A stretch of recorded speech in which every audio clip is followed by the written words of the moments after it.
जिंदगी का सफर सुहाना हो, इसके लिए सावधान रहना जरूरी है। रोजमर्रा की आपाधापी में कुछ देर बैठकर सोचना समझना भी जरूरी है कि आपके आसपास क्या हो रहा है और जो कुछ हो रहा है उससे हमारी जिंदगी, हमारा परिवार कैसे प्रभावित हो सकता है।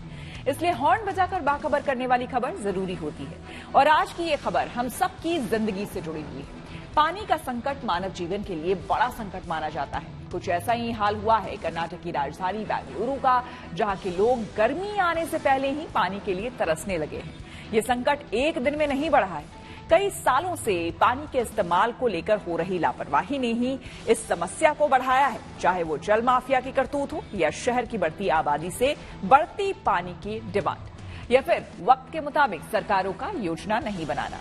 कुल मिलाकर बेंगलुरु ड्राई सिटी बनने की ओर बढ़ रहा है। लिहाजा जल की कमी से बचने के लिए पानी को सहेजने की जरूरत है। इसको लेकर खुद तो सतर्क रहने की जरूरत है ही, दूसरों को भी सावधान करने के लिए हॉर्न बजाना जरूरी है।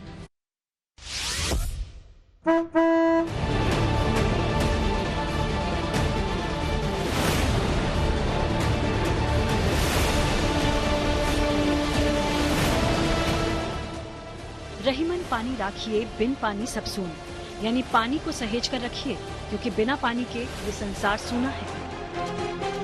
सैकड़ों साल पहले ही इस बात का अंदाजा कवि रहीम को था कि इंसान के लिए पानी का मोल क्या है, लेकिन वो पानी के मोल को कभी नहीं समझेगा। पूरी दुनिया को पता है कि जीवन के लिए पानी की अहमियत कितनी है और इसलिए इसे सहेजने की शिक्षा बचपन से ही दी जाती है, लेकिन फिर भी पानी की बर्बादी आपको हर जगह दिख जाएगी। इसी का परिणाम बेंगलुरु की जनता को भुगतना पड़ रहा है। देश के सिलिकॉन सिटी के नाम से मशहूर बेंगलुरु, जहां भारी संख्या में इंजीनियर्स रहते हैं, वो शहर पानी की बूंद बूंद के लिए तरस रहा है। बेंगलुरु में इस सीजन में बारिश कम हुई तो गर्मी से पहले ही बोरवेल तक सूख गए। वहाँ पानी की भारी किल्लत हो गई है। I have been in this apartment for like 10 years. This kind of scarcity came like 2015, I would say, but it was very intermittent, like only for 1 week or something. But we are struggling for almost like 3 weeks now. So it is becoming bad, and I don't know in summer how we are going to manage. Been decade here in this apartment, so we moved in a decade, and this is the first time we are facing this kind of shortage. We've not faced that kind of rationing that's happening now. Yeah, I understand it's a overall picture. It's not just specific to our apartment or our South Bangalore. It's completely everywhere. Bengaluru में पानी की किल्लत से सिर्फ जनता ही नहीं, सरकार भी परेशान है। मुख्यमंत्री आवास हो या उप मुख्यमंत्री का आवास, आपको पानी के टैंकर आते जाते दिख जाएंगे। परेशान हर कोई है। सरकार की ओर से लोगों को समस्या से निजात दिलाने की कोशिशें जारी हैं, लेकिन वो नाकाफी नजर आ रही हैं। I am very, very, very seriously looking at it. I had a meeting with all the officials. We are taking over all the tanks. We are identifying the points where our water is available. 270 tunnels have been tried. More than 3,000 borewells have been tried in Bangalore. We are just looking at whatever the water is coming from Kaveri, it is coming. दूसरी तरफ private tanker कंपनियों की चांदी हो गई है। पहले जहां 6,000 लीटर पानी के लिए 600 रुपए लिए जाते थे, अब ये बढ़कर 1,500 से 2,500 तक पहुंच चुका है।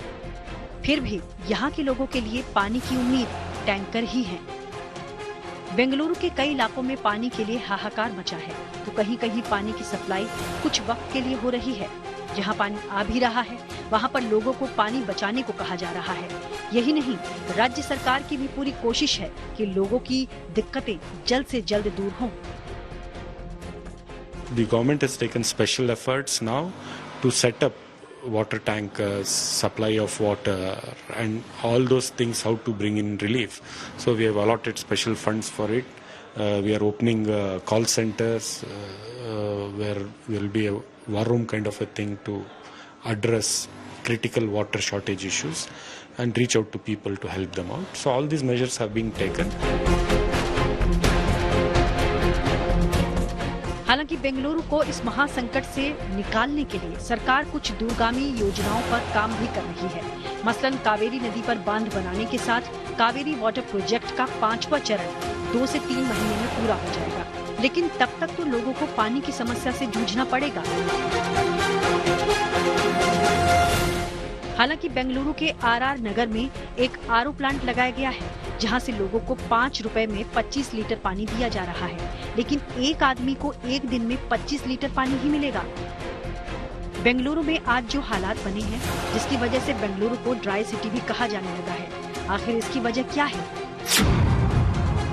तो बेंगलुरु में इस साल कम बारिश हुई, जिससे सूखा पड़ा और फिर जल संकट गहरा गया।